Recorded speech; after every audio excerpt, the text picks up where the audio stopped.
If you've been following Clothes Horse long enough, then you know that I am obsessed with cute animals. And this guy is no exception. He's a vicuña.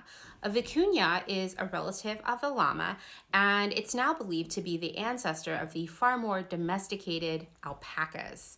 Now, vicuña are only found in the alpine areas of the Andes, and 50% of the world's population of vicuñas are actually found in Peru. Of course, Clothes Horse is not a podcast about cute animals or nature, although I kind of wish it were. So you're probably wondering, what does this adorable animal, a vicuña, have to do with the ethics around fashion, consumerism, and all the other stuff that's wrapped up in those issues? Much like alpacas, vicuñas have really, in fact, it's way nicer than alpaca, really extremely fine coats that create an incredible fiber for making clothing. Vicuña wool has actually been called by Italian luxury brand Loro Piana the fiber of the gods.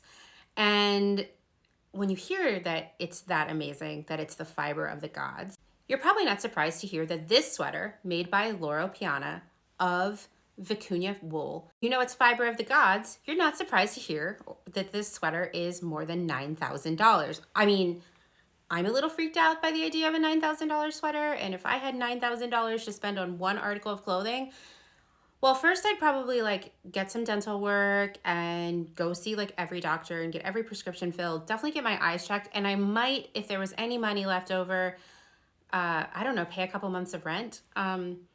Or I could just say, hey, maybe I don't need a sweater at all and give that $9,000 to people in my community who do. But there is this world where people buy $9,000 sweaters. I assure you, there are people right now somewhere in the world spending $9,000 on a sweater. So here's where this turns into a Clothes Horse story and not just a story about sweaters. Because in the world of Clothes Horse, a sweater is really never just a sweater. So we've got these luxurious sweaters made of the fiber of the gods, retailing for $9,000.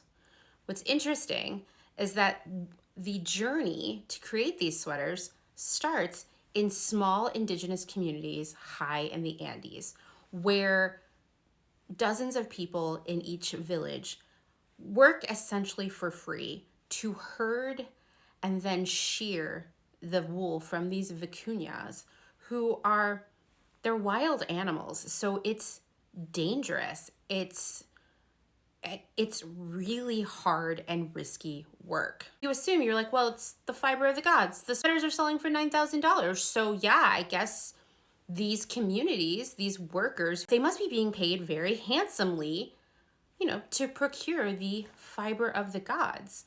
Well, what if I told you that despite these sweaters selling for $9,000, the communities themselves in total are being paid about $280 for the fiber required to create one of those $9,000 sweaters. Once again, we have dozens of people within this community herding and shearing these wild animals, and most of them are never paid for that work. Such little money comes into the community from Loro Piana, who is buying this fiber from the community, that there isn't even enough to go around. In fact, a survey commissioned by the Peruvian government in 2018 found that 80% of the members of these communities received nothing from the vicuña trade, despite the vicuña trade consuming so much time within these villages. One researcher said the vicuña trade hasn't helped any communities escape poverty. Loro Piana says otherwise, that they are paying a fair, ethical rate for this material, that they care about the community, etc. But the Peruvian government itself has said nobody is benefiting from the vicuña trade except for Loro Piana. Because by the way, Loro Piana, the biggest consumer of vicuña fiber. Even Peru's Wildlife and Forestry Agency says, hey, no peasant communities are benefiting from the vicuña trade at all. In fact, many of these communities benefit more from tourism-related activities that are associated with the vicuña trade than the actual vicuña wool itself. What gets even wilder is that members of these communities who are harvesting this vicuña wool, they've never even worn a garment made of vicuña wool in their lives because they don't have the equipment or time or luxury of making garments out of this vicuña wool. It's all exported off to Italy, where, yes, Italy, where the sweaters are made. The sweaters aren't even made in Peru. In fact, if these communities could kind of buy in to a bigger chunk of the supply chain by actually manufacturing the garments, it would be a whole other story. To make matters worse, around 2010, changes in Peruvian law allowed Loro Piana to buy a huge swath of land where they didn't exactly fence in the vicuña, who once again are wild animals, but they kind of contained them.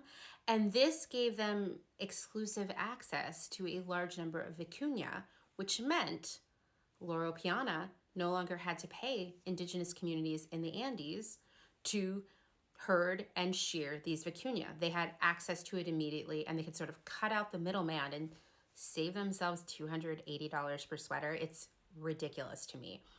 These communities as a whole saw their revenue, their income from the vicuña trade decrease by 80%. Interestingly enough, in the early 2000s, at that point, Loro Piana was owned and led by two brothers. And one of them said, like, hey, and I'm paraphrasing here, we are fine with paying a high price for vicuña because we realize that this is a collaboration, right? Like, we can't sell high-end vicuña sweaters without these communities, and they need to be paid a fair and high price in order to preserve those communities, to protect them. Like, this is a beneficial relationship for both of us.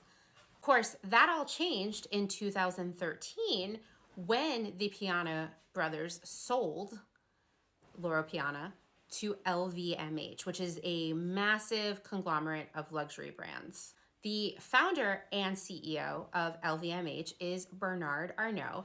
And right now what we're looking at is Forbes' list of, which by the way, this updates every day, Forbes' list of the richest people in the world. And there we've got Bernard Arnault and family at the top. So here we have this company that has created the richest man in the world, unable to pay a fair price for vicuña wool to these indigenous communities in Peru. Meanwhile, according to the Peruvian government, the population of Lucanas, which is one of the villages where community members are herding and harvesting vicuña wool, 40% of the people who live in that village, Lucanas, make less than $81 per month. Like, these communities are living in poverty. Here are people who are at the beginning stage of creating a $9,000 sweater, and they're trying to live off of $81 per month. So we talk a lot about fast fashion and the exploitation and the lack of equity for everyone involved in creating clothing, right? From the people growing the cotton or producing the fibers, making the fabric, printing the fabric, sewing the garments, inspecting, shipping, selling. No equity for anyone whose hard work is making billionaires out of the people at the top, right? We talk about that with fast fashion, but the reality is that's the entire fashion industry as a whole, and that includes luxury brands. In a world in which a company can sell a $9,000 sweater, but the people at the beginning who are responsible for this incredibly luxurious fiber existing in the first place, they don't even make more than $81 in a month. This is the problem with the fashion industry as a whole. So I would encourage you to go to the social media accounts, the comment sections for all of the LVMH brands, including Loro Piana, and ask, hey, what about the people who provide the vicuña, the fiber of the gods? When is this going to be fair and equitable for them?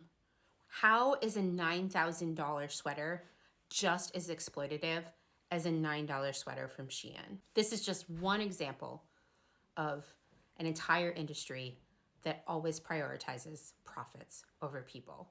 We can change that, and we're going to change that. So let's get to work.